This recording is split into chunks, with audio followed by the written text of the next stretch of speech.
everyone to this delightful evening where we come together to witness an insightful discussion. We are honored to have you join us today, and we sincerely hope that this discussion will serve as a source of guidance to help you transform your aspirations to a prosperous reality. In the conversation about energy choices for Sri Lanka, the question of whether nuclear power is a good fit is up for discussion today. On the other hand, we are about to explore a phenomenal transition from a physics graduate to a data scientist, highlighting the necessary skills and experiences for a successful career shift. The Astronomy Club of the University of Sri Jayewardenepura takes immense pride in introducing our distinguished guest who has graciously sacrificed their valuable time to share his wealth of knowledge and experience with us. He is none other than Dr. Nissanka Wickramasinghe. Dr. Nissanka Wickramasinghe graduated from the University of Colombo with a BSc Special Degree in Physics. And he joined the Rice University, Houston, Texas, USA, to pursue his graduate studies and completed his PhD in physics. He's currently working as a senior data scientist at Omnicom Media Group in Finland. Dr. Nissanka Wickramasinghe, is nuclear power suitable for Sri Lanka? Over to you. Thank you, Anthony. So before I start, this will be more of a discussion. I'm not going to give a presentation. I hope if you have questions that you can put them forth. My expertise in this area is that of a generalist. I'm not a nuclear physicist or expert in energy policy.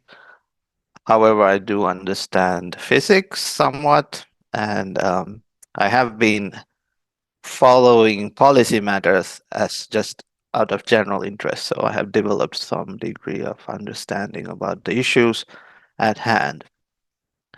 And being a Sri Lankan by birth, I am quite invested in seeing my country prosper and grow, regardless of its current challenges. And of course, I'm happy to help young people who are our future with their career goals as well. So when you think about energy, turning the lights on and off, that's what I think the average person would think about when they think about energy on a day-to-day basis. But this is a far more important um, resource, let's say, because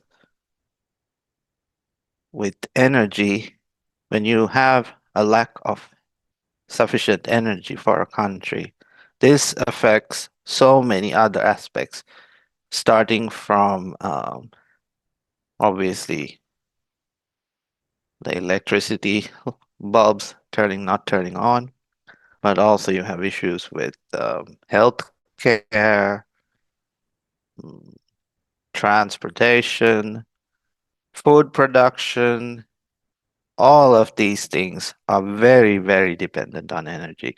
And in terms of just operating on a daily basis, let's say you want to develop some new ideas and concepts and new technologies to grow your economy. The fact that you're so tired by the end, in Sri Lanka, I remember very vividly, like go to university I used to go by bus or train from Murto to Colombo, and I used to wake up at 5 o'clock in the morning because if you woke up a little later, then it was too hot, and by the time you got to the university, you were already tired. So I used to take the train and such. So, and once you got to the university and you studied for the first few hours, and by lunchtime, you were so exhausted that your brain didn't really work. So things like air conditioning, for example, these are not luxuries. These are, I would say, they're essential for the development of a nation. I don't have the exact um, reference, but if if you think about the southern states of the United States, like Alabama, Texas, and whatnot, it does get very hot, and I think there was some a clear indication that once air conditioning was developed, their productivity of those states improved by a vast amount. So things like these are important. It's important to have clean, abundant, dependable energy from that. And Sri Lanka is really quite lacking in that sense. We have right now heavily invested in hydropower, but hydropower has a limit in that you can't randomly make a new hydropower plant because it's limited by the availability of geographical location. You need to have specific, rivers and appropriate geographical structures to build a dam and to utilize hydropower. You need to have all that. So Yeah. often see in Sri Lanka. But the plus of hydropower is it is that it is relatively clean. It doesn't produce um, gases that pollute the atmosphere and such. And then we are currently using, as far as I know, coal and oil, but these are obviously quite dirty sources of energy. And much of the rest of the world, especially the developed world, is trying very hard to get rid of these. And I think, judging from the general atmosphere, mm, there's heavy pressure in the international community. I mean, people who have power are the countries that have power and resources are essentially forcing everybody to slowly get rid of um, fossil fuels. Like even Saudi Arabia, which kind of has generated much of its wealth from fossil fuels, is actively uh, trying to get away from the use of fossil fuels. So we cannot keep going on like this. So what are the alternatives? Uh, One possible alternative is solar. And Sri Lanka does have abundant sunshine. The negative part of that for Sri Lanka and as for in general with solar is that the solar panels are not very efficient, and as far as I know, they're still quite expensive. And the surface area that would need to be utilized is quite a lot to generate. With present technology, you need significantly large areas of surface to generate sufficient electricity.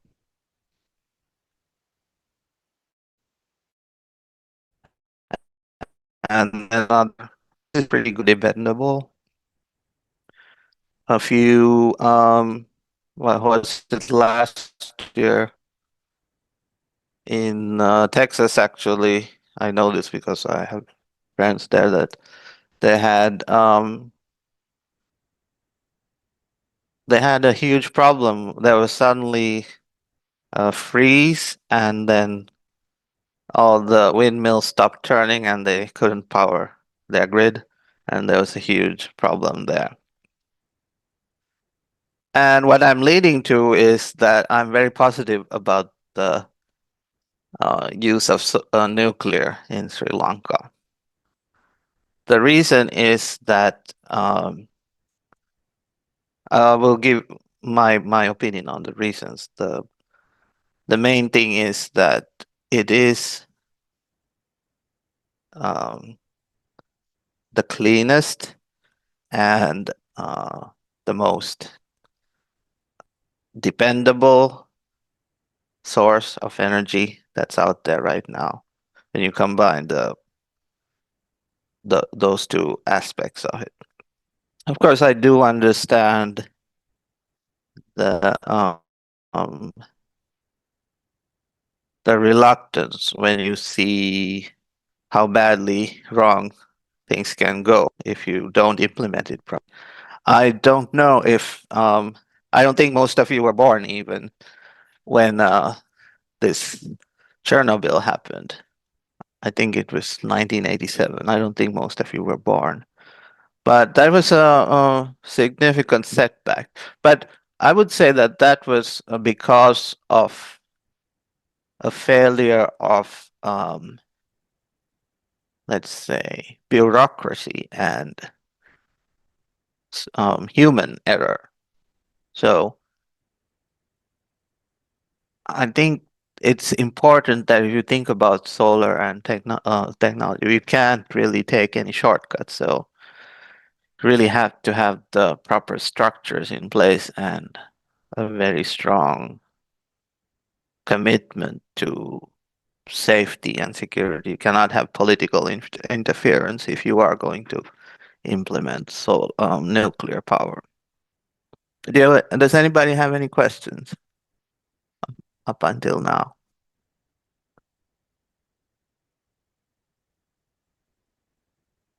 No? Yeah, I think they are fine. Okay. Yeah. How is it, Leilani? Does everybody pretty much understand what nuclear power is, or do I have to give a brief Um, explanation of that? Is everybody physics? yeah, I think most of them are doing physics. Oh, okay. Most of them are special students. So, Oh, okay. So it's pretty obvious stuff. But anyway, I think what we're talking about right now is nuclear fission. So what I've heard is that, for example, Lilani mentioned that Russia is offering to help us with these types of activities, nuclear power stations. So when we're talking about fission power, basic idea is that you have two heavy nuclei, U-235. You smash them to, you don't smash them together, but they, under sufficient density, then they kind of, the nuclear decay will cause kind of a chain reaction, and uncontrolled, that will explode into a nuclear bomb. But if you control it, you can produce essentially huge amounts of energy as heat, and you turn that heat into steam, and with steam you turn the turbine and produce electricity. In that sense, it's very clean, but of course the negative part of that is that you do end up with lots of very nasty nuclear waste. So in that sense, and Lilani was also mentioning this, that what do we do with the waste in Sri Lanka? So, I live in Finland mostly. So in Finland, for example, they do use nuclear power quite a lot. And what they do is they do store this nuclear waste in underground caves. Finland has a very stable geological structure, so there are no earthquakes and such. So if we are going to do nuclear power in Sri Lanka, we need to think about that part of it as well. yeah, the And promise is that they are going to take it back to Russia. I don't know. That's what I heard. yeah, So, yeah. who knows? So yes, I think on the plus side, I'm very, very. Um, I think we really need it. We did definitely need a clean source of energy that's dependable. This is actually a big priority. Um, whether we get it from the Russians is one question, of course. I mean, India also uses nuclear power now quite a lot, don't they? I know they have built several power stations. But of course, that's the positive part. So, what do we have to worry about? As Linali mentioned, I have to worry about nuclear waste. And then, of course, because this is it is very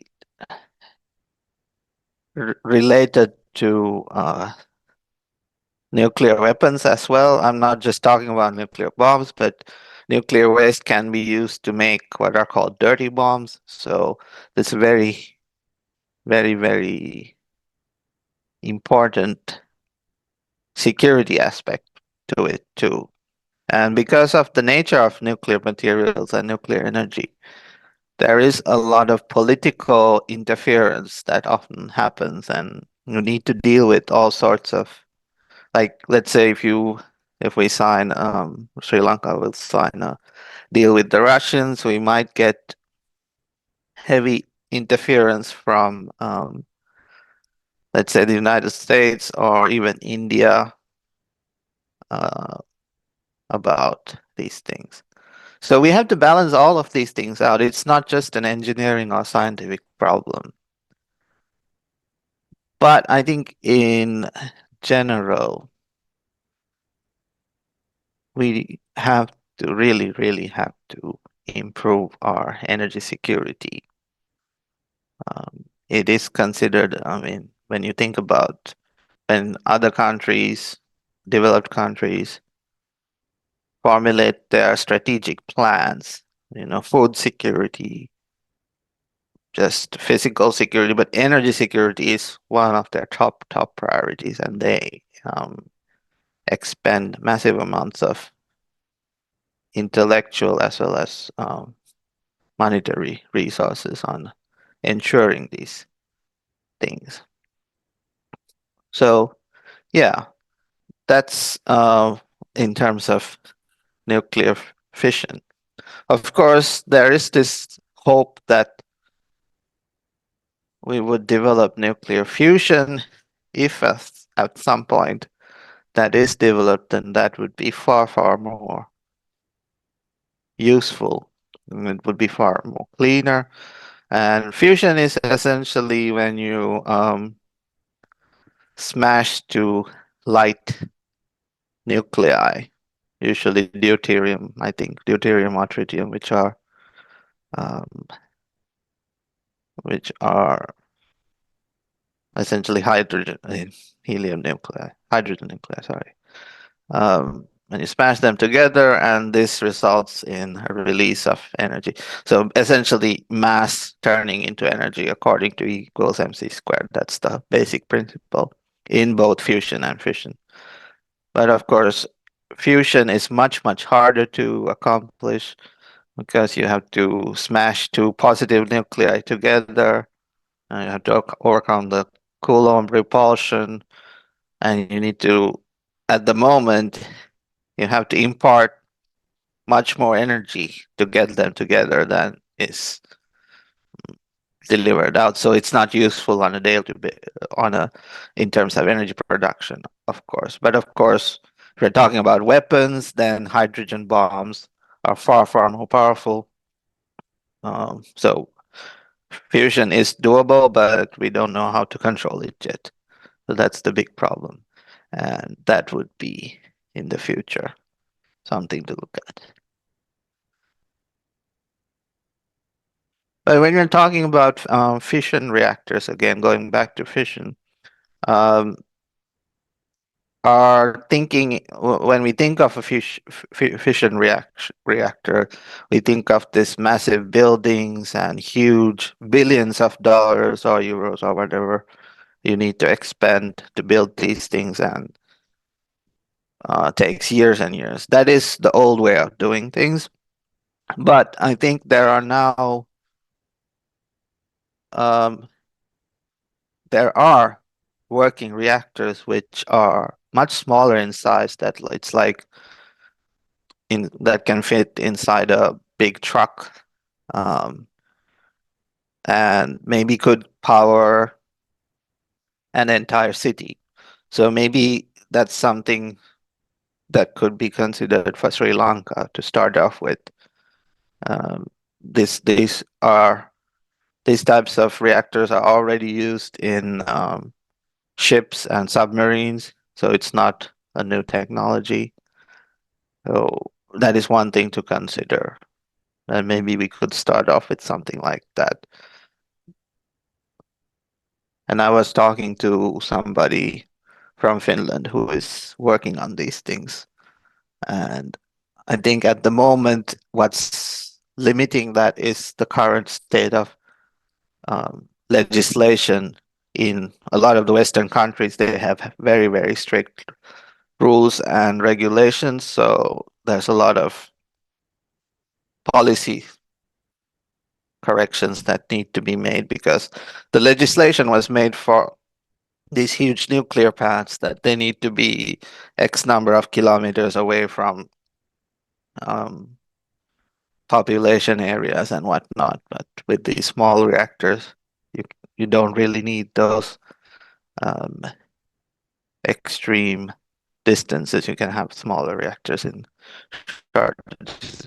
And even if something goes wrong, it won't be as catastrophic as Hiroshima, or not Hiroshima, sorry, Chernobyl, or most recently you had that issue with Fukushima, which is also a big problem. But that was also again a case of poor design, and uh, so I think what's also important to remember is that these technologies used, they are fairly, they are really quite safe in my opinion. And considering the long-term impact that they can have, positive impact, I think we really should seriously consider these things. But again, we need to be very, very careful about the non-technical aspects of it too, like the politics of it.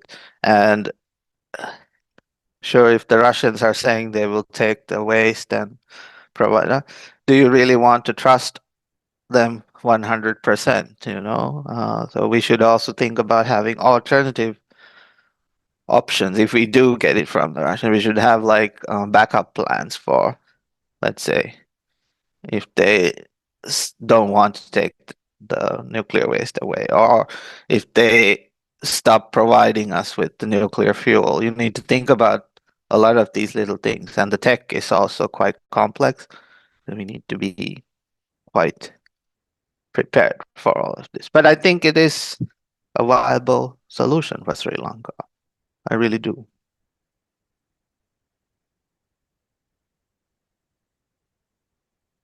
Yeah, and I think also another point that I was thinking about was that it does seem like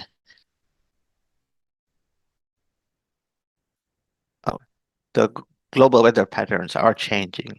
Um, it might be that in 20 years even, that Sri Lanka will be much warmer than it is right now. It's a fact that in parts of India, the temperature, they have had heat waves many years in a row that might make parts of India essentially uninhabitable. So things like air conditioning might actually be essential, like if you want to live in any decent level. So we need to be prepared, think about those things as well. Really think out of the box.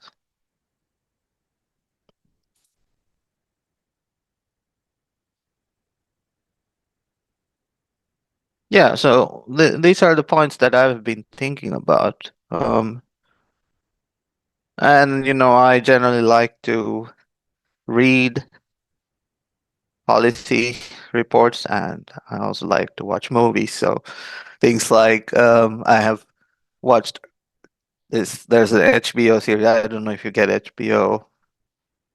I think you do in Sri Lanka now. Yeah. Yeah, we do. Yeah. Yeah. Provided There by, was a really yeah, good yeah.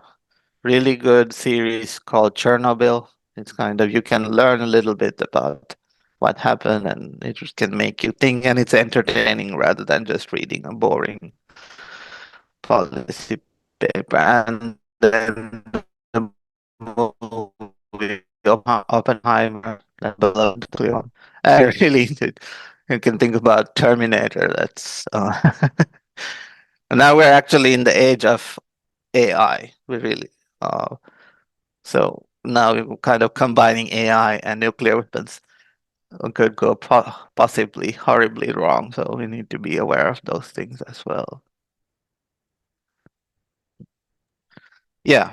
So I think that's kind of sums up my opinion on the matter. And uh, if you have any questions now, you can ask, and I can proceed to the career portion of it. Dr. Nissanka, I have one question.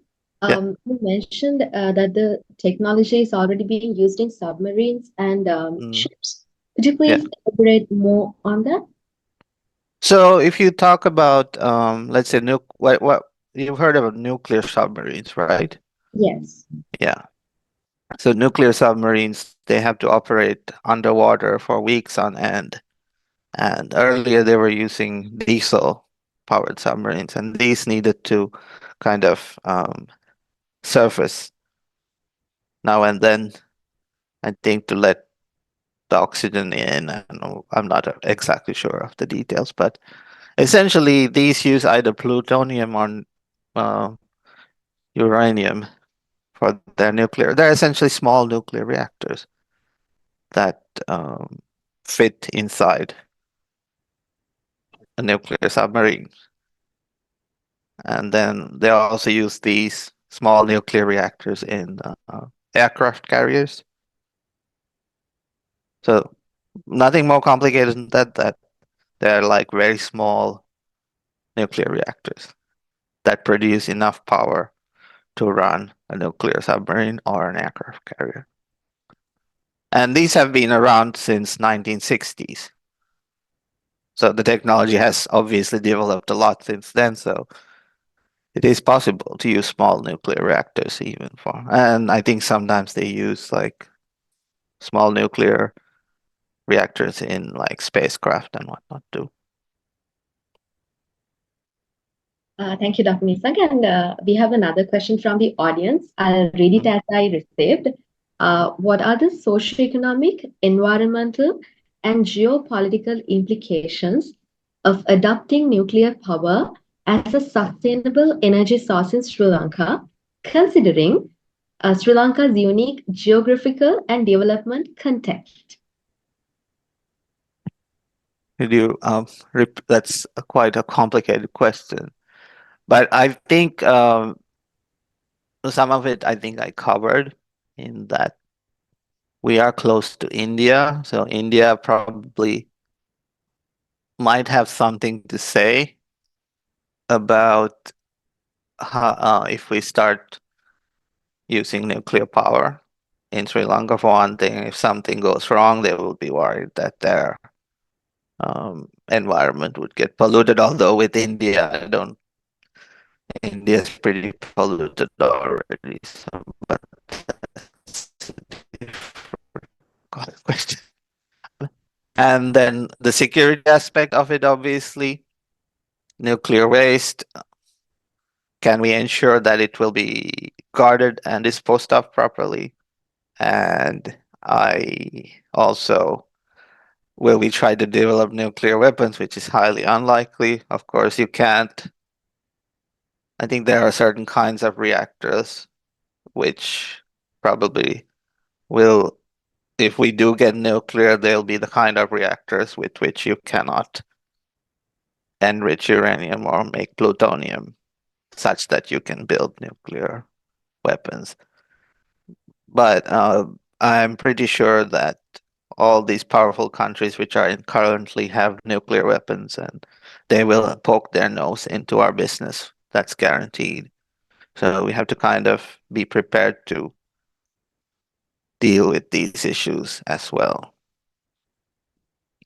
I see a great amount of positive impact if we do solve our current nuclear, energy needs.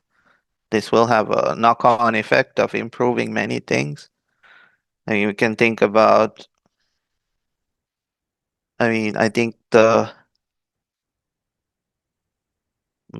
internal combustion engine that we use in our cars these days, they are going out of style. It's not as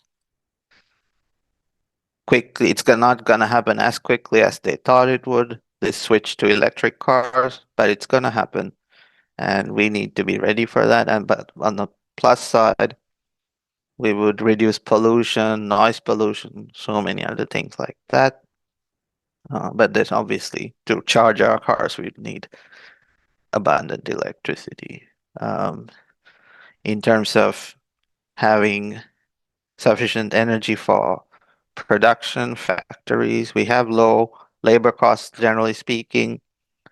If we could have low energy costs, then we can, power our factories much better.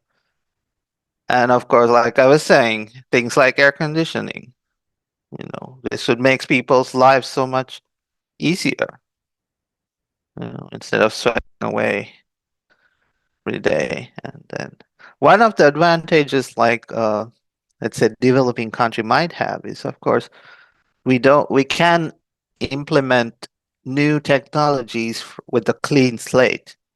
You don't have to build upon um, existing old technology. Like for example, I used to live in Switzerland for a while, and their internet was horrible at the time. And the reason was they couldn't implement the latest technology because they had this whole network of old systems that had to be supported continuously. And they had to only like phase it out slowly.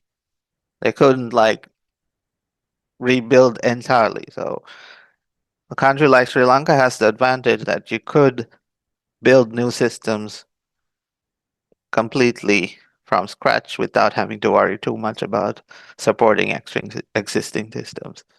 So there are these advantages too.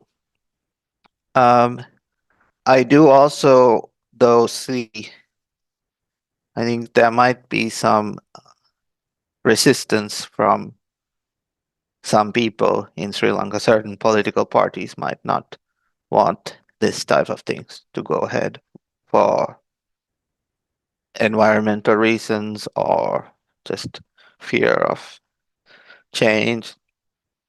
I think implementing nuclear would require also educating people about what it is and why it is a necessity.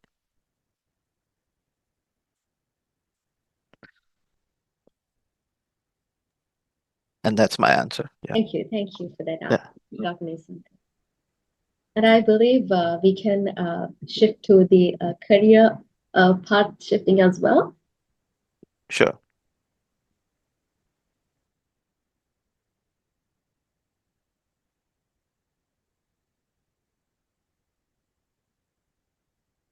Should I say something, or do you have any questions? We have received questions, Dr. Nissanka, and I believe it would be great if you can share your experience with us first, and then we move on to the question. Okay. So I did my bachelor's in physics at Colombo, and we had some pretty amazing teachers who also encouraged us to do PhDs back then. So we all ended up pretty much, most of us did PhDs in the physics special group. And I think almost everybody went to the US in various places. I did my PhD in Houston at Rice University. You started early, right? You went before us, I think. 1 year before, yeah, I think. I did my PhD in biological physics and Yeah, that's partly really nanotechnology. interesting, Nissanka. Yeah, Yeah, because you've been doing the biological courses, yeah, for yeah, long. yeah, yeah. I studied a bit of biology also. It was very interesting. I really, at least, enjoyed the research part of it. I did not enjoy writing papers. And I'm not much of a, I didn't really enjoy teaching people either. So anyway, I mean, it had its challenges, of course. Didn't find the work particularly difficult, but it was more of balancing life, I guess. That was a little bit challenging because, yeah, balancing family life and like parental obligations and things like that. Um, yeah, I think one thing that I would have done differently, of course, was that maybe thought more strategically about what I would do afterwards. Of course, it is kind of difficult to know. I was the only Sri Lankan in the whole university, actually. So, and I made lots of friends who were outside the Sri Lankan community because there was no Sri Lankan community to speak of. So that was really good. I met my future wife there. She's from Finland, actually. Mm, and then I was originally thinking that I would stay in the US, but then, yeah, decided to move to Europe. First went to Switzerland. I did a postdoc at this place called EPFL in Switzerland. It's like mm, I don't know if you've heard of ETH in Zurich. It's the French speaking version of that. And I did a postdoc in also biological physics. I was there for a year and a half. And then I moved to Finland because I got married and then decided to move to Finland. And there also I did I got a Marie Curie fellowship there in their national labs. And then after that, I was pretty sick of academia, to be honest. I was very tired mentally because the research life can be it's very competitive. And I didn't enjoy the paper writing part of it particularly. So, and you need to publish like a million papers to get a professor position in Europe or in the US. Um, so I actually took some time off and we had our child, and I actually stayed home uh, for a year and a half or so, I think. Like you kind of in the Nordic countries, you can get parental leave if you're so it's not maternity leave only. You can get paternity leave also. So I learned a lot about the importance of time management from that experience. Just looking after a child. So I've had like a very varied set of experiences in my life in that sense. But then, okay, I was starting to look for something, a career change, if you will. And while I was at the previous job as the Marie Curie position, I kind of had heard about this new field called data science or whatever. So I started looking into it. And but this is also about the time that these online courses had started showing up. So I looked around and I started while I was at home and doing the parenting stuff, I also started studying on my own to switch to data science. Because one thing I did like when I was doing my research was like the data analysis and coding part of it. I really enjoyed that part of it. So I started like learning data science, and then I applied for position. Initially, it was quite hard to get a job, but then I started first in the University of Helsinki. I did like a project uh, in the academic, still academic setting, kind of data sciencey project, and then I applied for this position and I got that, and then I have been in the data science field now for what, 7, 8 years now. So yeah, it's basically you have to kind of be more proactive, and or in my case, I had to kind of use my research mentality and just go out and do things.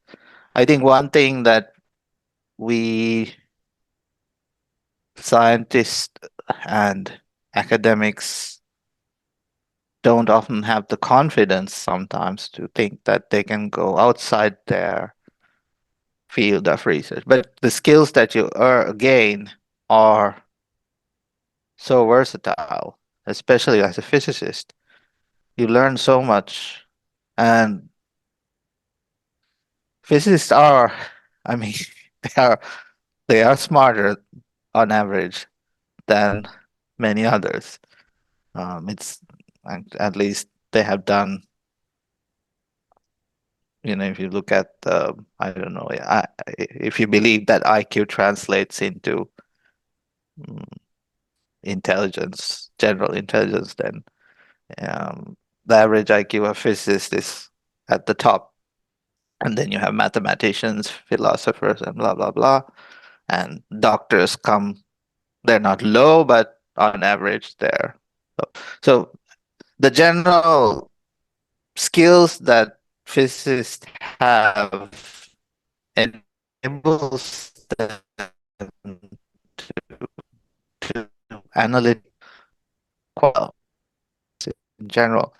It's sometimes we're not very good with the social skills, soft skills, which we have to kind of develop a lot more.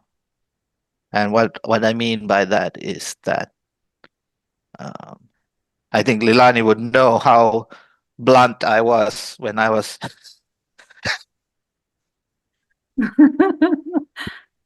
I was very blunt with people, let's say. So I had to learn a lot of things about how to talk to people nicer, and um, just understand that what I think is right is not always what they think is right, and I may be wrong sometimes. So these things are things that you can learn, and of course,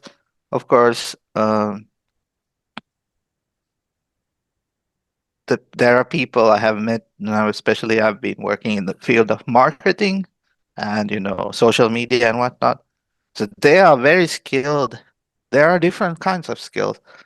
There are some people who are very, very creative and they know how to like build an ad campaign or something that I couldn't for I may know how to like invert the matrix or whatever very whatnot, and then but I don't have that kind of skill. So understanding what you're good at and also trying to develop certain aspects as much as you can is that is important. So I think also we are now at a phase where, and I really want to talk about this. I think this is very important.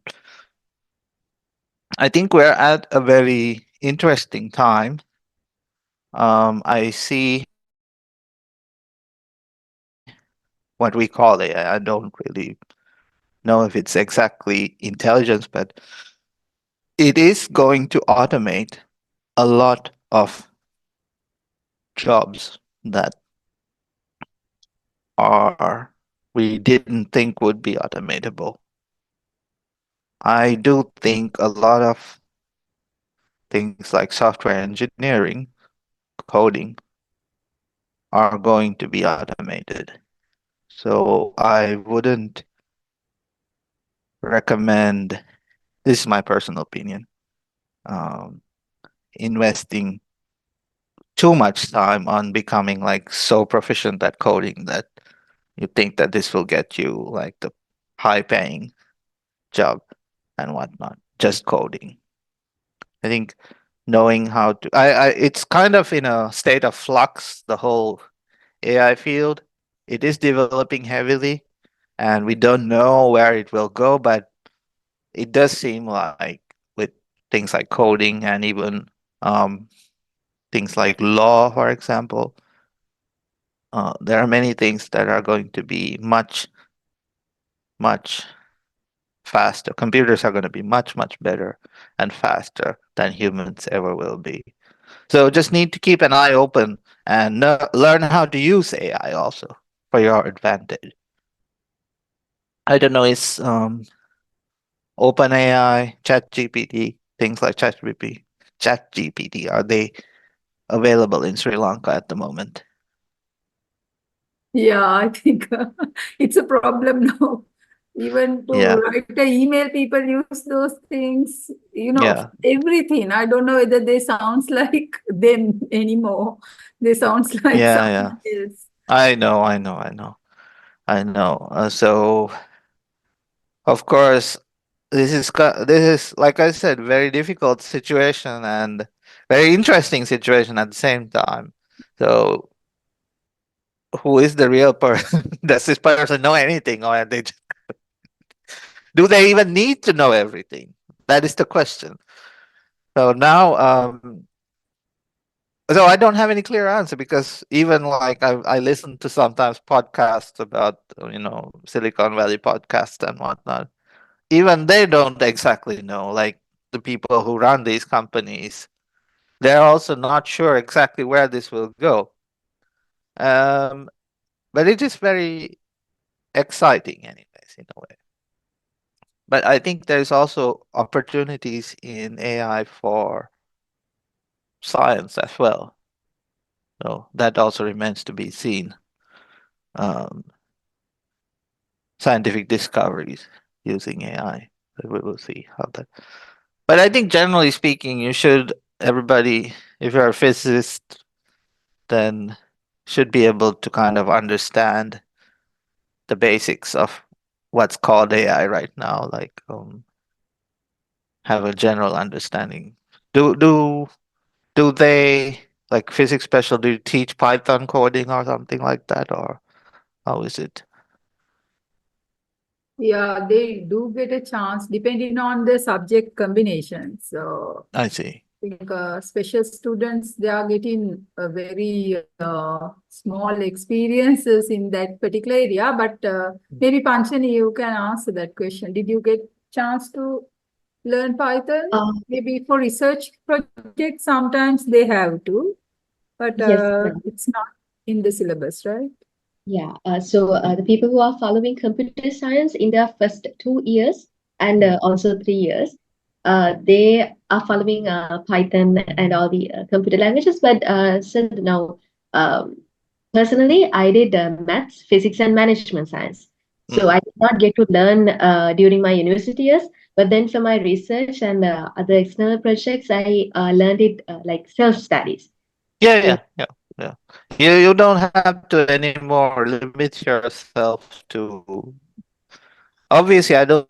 That is the thing with computer science. You can pretty much. I'm not even joking. You can pretty much learn all the way up to even a master's level by yourself. It's a matter of figuring out what the content of a bachelor's master's program is, and pretty much everything you need in terms of coursework and whatnot is online. With science, of course, you can't really learn science online because you can't do experiments online. So, but with computers, yeah, you can. Um, but Python is currently the go-to language of artificial intelligence. So just to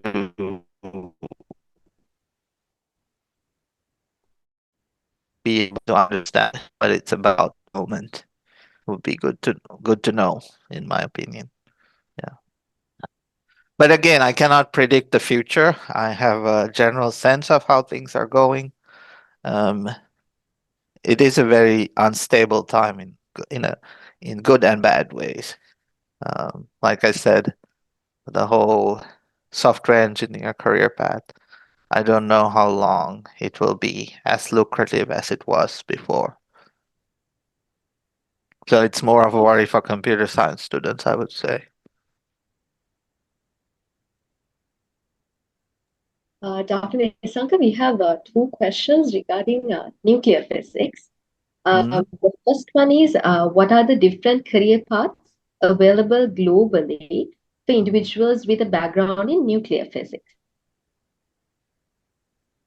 I don't know in detail, but generally, um, I think nuclear engineering, for example, you need nuclear engineers if you want to operate nuclear plants. So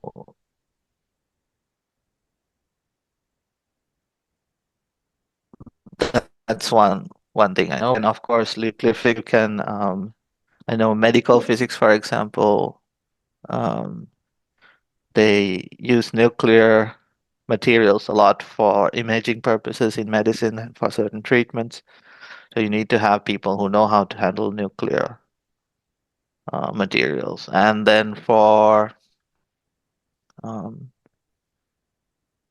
I think for, um, I've heard of something called nuclear well logging or something like that. You use nuclear materials to track uh, underground structures and whatnot. So there is that. But and then so I'm in Vienna right now, and they have the International Atomic Energy Authority, and they have various positions open for people who know about nuclear physics. So these are the kinds of options. With regards to nuclear engineering, I think they have very strict security clearance requirements for these positions, so should be aware of those things as well. Yeah. I mean, a while ago, people were thinking, "Oh, um, nuclear is going out of style." But then, in fact, in Germany, they shut down all their nuclear reactors, I think. But now they're stuck because the Russians turned off the gas supply, and now they have started going back to coal plants. So it was kind of a stupid choices made by politicians in Germany. Um, we're not ready for anything else at the moment. I mean, if you want, there, like I said, there's a big push to try to get rid of fossil fuels for various reasons. Some of them legitimate, some of them more driven by ideology. Um, but we're not there yet. So we do need nuclear power. I really think it's a non-issue. I think many of the Green Party people also now accept that. Maybe at some point we'll have some better than nuclear fission solution, but for that stopgap, we do need nuclear fission. Well, got kind of distracted and went off on a tangent, but um, what was the question again? That was about the career paths in nuclear physics, Yeah. Dr. Nissanka, but I Well, think you this is what I know about. Like I yes, said, I'm not an expert in nuclear physics, but you can ask ChatGPT for some suggestions. Dr. Nissanka, you answered the second question we had as well, that is regarding the institute that nuclear physics is being carried on. And I have one more question, Dr. Nissanka. Just when I heard about from a physics graduate to a data scientist, the Mm. next question that I had, and I believe it'll be an inspiration to this audience as well. Dr. Nissanka, when you talked about the Sri Lanka's viability of nuclear science as well, you said the fear of change. Didn't you have that fear of change? Weren't you scared? to change from physics, and that was also in biological aspect from physics. No, Yes. Can you no. tell us that story? It's personality. It's just personality. I'm a little crazy. So what can I say? I get bored, and I want something new. So that's, but it's not everybody is the same. Our life experiences, how we grew up is different. Some of us have had certain advantages growing up that made us less fearful and less conservative with our choices. And I understand that others are don't haven't had those advantages, so they're more conservative with their choices. So uh, to each their own. You have to find out who you are and figure out what works best for you. But fear is a natural, sensible emotion. It can protect you from making stupid decisions as well. And then one thing I will say that there is the academic career path has its advantages as well as disadvantages, as well as the non-academic path. So in the academic career path, you do have a lot more stability in your job. With the non-academic path, you have to constantly. Oh, there is a lot of uncertainty. It's about making profit and making money for your company or your own business or whatever. I mean, if I am kind of, I wish I had more of an entrepreneurship, entre, on business pathing. තේරුම තිබුණා නම්. අර මගේ යාළුවෙක් මේ Facebook එකේ දාලා he's professor at, not professor, he's at Pera, and what he was saying was basically අපිට මේ මීට වඩා සල්ලි හම්බ කරන එක ගැන තේරුම තිබුණා නම් වටිනවා කියලා. ඉතින් සල්ලි හම්බ කරන එක ගැන හිතුවත් එහෙම සබ්ජෙක්ට් එක අමතක වෙනවා. ඒකත් කරන්නත් බෑ. ඉතින් මට I don't have clear answers, but yeah, that's life, You එක පැත්තකින් මේ මැෂින් එක adjust කරනවා අනිත් පැත්තෙන් කැලි වැටෙනවා. ඒ වගේ. ඔක හැමතිස්සෙම balance කරගෙන ඉන්න තමයි හදන්නේ. ඕක. ඔව්. අයිද මගේ personally මගේ ලොකුම මේ ප්‍රශ්නේ තමයි I have too many interests. So I find myself, I have to force myself not to go off on some random tangent and get totally invested in studying something that's essentially interesting to me, but completely useless in terms of career career path. So I have learned to do that a lot better now. So, you do that if it's your, otherwise I won't be happy. So I do need to have these periods where I am able to follow my follow my interests and passions, but also focus on what's important. My wife, on the other hand, she's very good at figuring out strategically what needs to happen. She's a much better scientist than I, in that sense.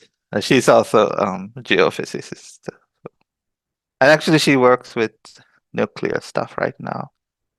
So, policy stuff and whatnot. Yeah.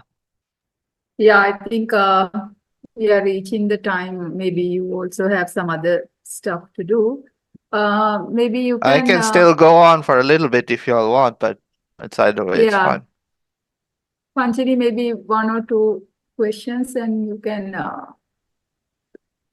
Madam, the questions that we had received so far, we can tell the audience if they have any questions. Actually, there are two students, previous students, who are currently at US studying their PhD. They Mm? also joined this meeting. One Oh, is cool. from Montana State University, and then Mm. the other one, Nina, is from University of Virginia. So Okay. I shared about this, and because they wanted to know why you're moving from, after you completed your degree in physics, and then you're now working as a data scientist. Maybe that is Mm. the reason that they wanted to join and see what's really happening here. So, Mhm. hello. Actually, many, it's a very common step for physicists these days. Or you go into finance, quantitative finance, or yeah, Yeah, after you complete your PhD, I think you have that flexibility, right? I mean, depending on the country you are living.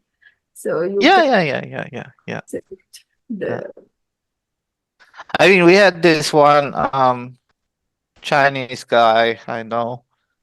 He was already, I mean, about 2 years before he graduated, he was kind of auditing courses in the applied math department on quantitative finance and whatnot. And then he went to Wall Street immediately after graduating. So, yeah.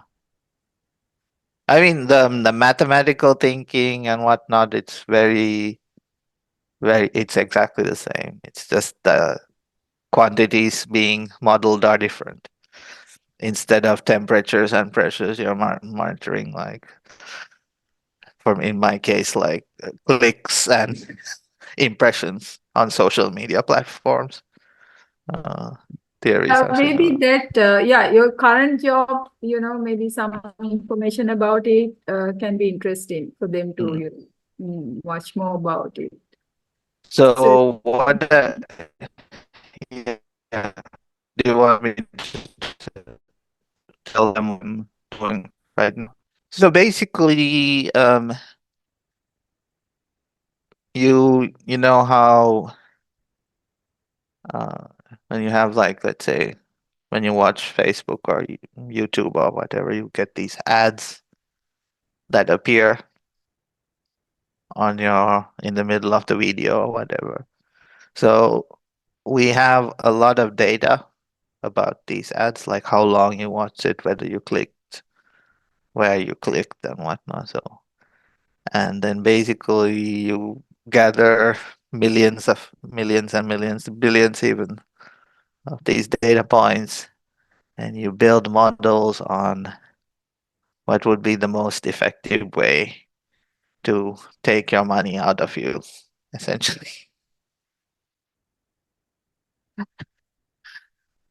Make people more addicted to watching Facebook or TikTok. It's I do have sometimes moral moral. Oh, is this like a good thing that I'm doing? We at least in Finland we try to be as moral as possible. Basically, mathematical models for predicting online behavior, let's say. So I use a lot of statistical modeling, Bayesian, nowadays using Bayesian modeling as well. I think we're probably moving into more use of AI now. What we call AI is like something called transformers, large language models, things like that, deep learning. So we'll see. But of course, it's always, like I said, you really have to kind of constantly, there's always uncertainty about, because everybody's competing for the same customers. So you have to, yeah, justify your existence, essentially. But I guess it's similar in academia too.